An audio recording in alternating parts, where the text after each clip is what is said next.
Hello, welcome to my channel. My name is Janet. I am a writer and a Tudor fan, and I created this channel to talk about the intersection of those two passions. And for the 6 of you who are interested in exactly that same intersection, welcome. For this inaugural video, I am doing a book haul. I recently went to the East Coast to speak at TudorCon 2024. And on the way, I did a pilgrimage to the storied Brattle Bookshop in Boston. Visited there with booktuber Steve Donahue, and as expected, I ended up with a lot of books. I focused for this visit on Elizabeth because that is the topic of my next trilogy. I write biographical fiction. And so I did have a couple of extra little things, but it really was focused around her. The first thing I got was the Elizabeth journals, which is a day-by-day description of what people were talking about, what they cared about, in many cases, the weather that was there on that particular day. So if any of you out there are writers that need to know, was it raining? Because I said it was, give me a call.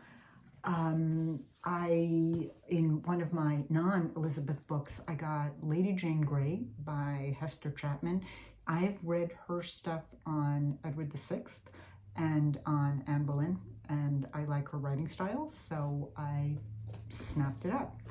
I got Fanfare for Elizabeth by Edith Sitwell. I remember reading this like years and years ago. I believe it is fiction, but it's adorable, like old-fashioned fiction, and I have a soft spot in my heart for that. John Whitgift. And the English Reformation. Whitgift was Elizabeth's last Archbishop of Canterbury.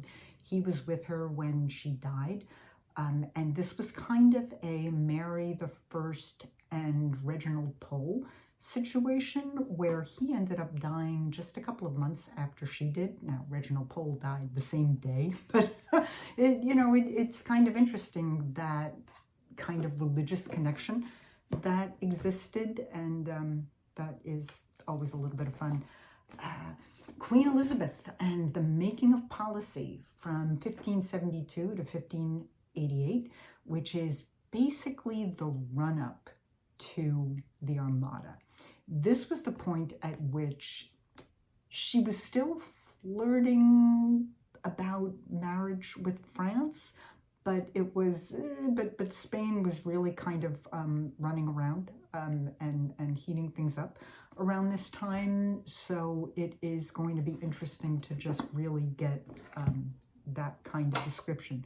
Ooh, I got the letters of Queen Elizabeth. Now, I have the collected works already, where they've assembled her speeches, her poetry, and selected letters, but this really goes into much greater depth about the letters themselves and has them really to absolutely everyone, including a couple to Alençon that I'm really looking forward to reading.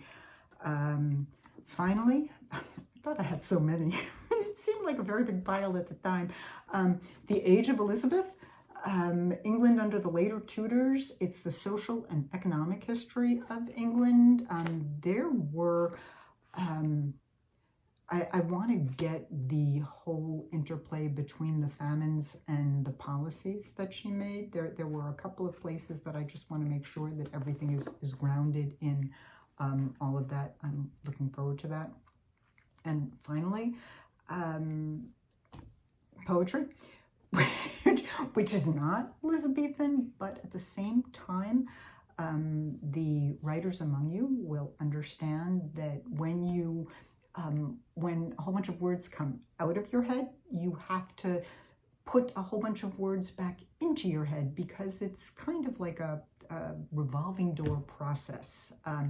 And so I try to read a lot of not only about the Tudors, but a lot of different genres and fiction, nonfiction, and all of that. And poetry is an important piece of that because of just the beauty of the language. Of course, I went to French poetry, and that's really not going to help me very much because it's a different language.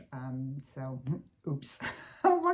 What can I say? There is something about standing in the sale lot and just like grabbing piles off the shelf, you know, $1, $3, $5 at a time, and you just can't help yourself.